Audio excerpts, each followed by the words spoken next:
Balasore Rotary club ରତାଇ Purushottam ଉଚ୍ଚ ବିଦ୍ୟାଳୟର ପୁରାତନ ଛାତ୍ର ସଂସଦ ଓ ଜଗାବଳିଆ ଟ୍ରଷ୍ଟର ମିଳିତ ସହଯୋଗରେ ରବିବାର ଉଚ୍ଚ ବିଦ୍ୟାଳୟ ପରିସରରେ ଏକ ବିଶାଳ ନିଃଶୁଳ୍କ ସ୍ୱାସ୍ଥ୍ୟ ଶିବିର ଅନୁଷ୍ଠିତ ହୋଇଛି।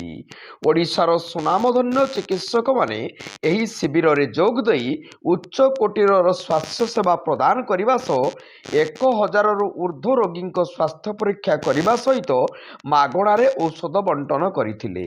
ଡକ୍ଟର କାହ୍ନୁଚରଣ ଦାସ ପେଟ ରୋଗ ବିଶେଷଜ୍ଞ, ଡକ୍ଟର ପ୍ରଦ୍ୟୁମ୍ନ ପଣ୍ଡା ଅସ୍ଥି ଶଲ୍ୟ ବିଶେଷଜ୍ଞ, ଡକ୍ଟର ଶଶାଙ୍କ ଶେଖର ଦାସ ଭେଷଜ ବିଶେଷଜ୍ଞ, ଡକ୍ଟର ସମ୍ବିତ ରଞ୍ଜନ ବେହେରା ଛାତି ରୋଗ ବିଶେଷଜ୍ଞ, ଡକ୍ଟର ଜୟନ୍ତ ସାହୁ ଶଲ୍ୟ ଚିକିତ୍ସା ବିଶେଷଜ୍ଞ, ଡକ୍ଟର ରଶ୍ମିକାନ୍ତ ଜଟାଣିଆ ଶିଶୁ ରୋଗ ବିଶେଷଜ୍ଞ, ଡକ୍ଟର ରୋହିତ ଅଗ୍ରୱାଲ କର୍ଣ୍ଣ ନାସା ଗଳ ବିଶେଷଜ୍ଞ, ଡକ୍ଟର ଜ୍ୟୋତି ମଲ୍ଲିକ ଚକ୍ଷୁ ରୋଗ ବିଶେଷଜ୍ଞ, ଡକ୍ଟର ଅର୍ପିତା ପରମାଣିକ ଦାନ୍ତ ରୋଗ ବିଶେଷଜ୍ଞ, ଡକ୍ଟର ଗୀତା ଗିରି ସ୍ତ୍ରୀ ଓ ପ୍ରସୂତି ରୋଗ ବିଶେଷଜ୍ଞ ଓ ଡକ୍ଟର ଅଶୋକ କୁମାର ଦାସ ପ୍ରମୁଖ ଯୋଗ ଦେଇ ରୋଗୀମାନଙ୍କର ସ୍ୱାସ୍ଥ୍ୟ ପରୀକ୍ଷା ସହ ଔଷଧ ବଣ୍ଟନ କରିଥିଲେ।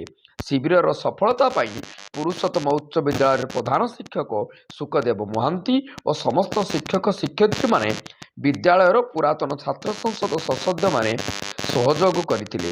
ଶିକ୍ଷାବିତ ସୁଧାଂଶୁ ପଣ୍ଡା, ଦେବେନ୍ଦ୍ର କୁମାର ଧଳଙ୍କ ପ୍ରତ୍ୟକ୍ଷ ତତ୍ତ୍ୱାବଧାନରେ ଶିବିର ପରିଚାଳିତ ହୋଇଥିଲା। ବାଲିଆପାଳରୁ ଜ୍ୟୋତିରାଦିତ୍ୟ ପାତ୍ରଙ୍କ ରିପୋର୍ଟ, ଜନତା ଏକ୍ସପ୍ରେସ।